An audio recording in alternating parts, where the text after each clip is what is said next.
วันนี้จะมาถ่ายวิดีโอให้บอกว่าเป็นอย่างเงินที่จึงลึกเพจเนาะลึกเพราะว่า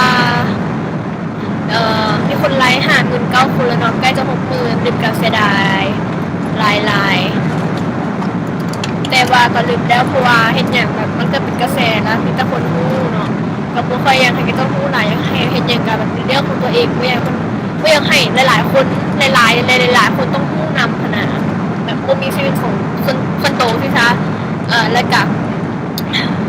หลายมีแฟนคลับว่าซั่นๆมีหลายคนบอกว่าเป็นอย่างที่ต้องลึกเพจมันบ่มีบอลให้ไป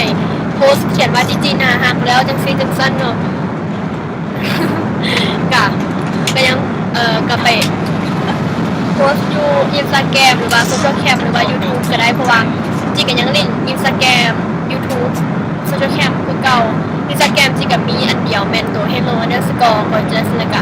Social Cam แม่น gsbl แต่ว่าบางคนที่ว่าเขียนบ่เป็นหรือว่ายังบ่ได้ไป follow ก็เบิ่งอยู่รูปเอาเนาะว่าที่จะเขียนอยู่รูปเพื่อจะได้เขียนผิดบ่โอเคแต่ว่าแล้วก็คันไผ่ที่ว่ายังเห็น Facebook ที่ว่าเป็นเพจจีหรือว่าเป็น Facebook ที่ใส่รูปจีหรือว่าเขียนชื่อจีเนาะก็แปลว่าเฟกหรือว่าจีบ่ได้เล่นอย่างแล้วเพจกับบ่ได้เล่นเนาะจะมีแต่ของจีอันเดียวแม่น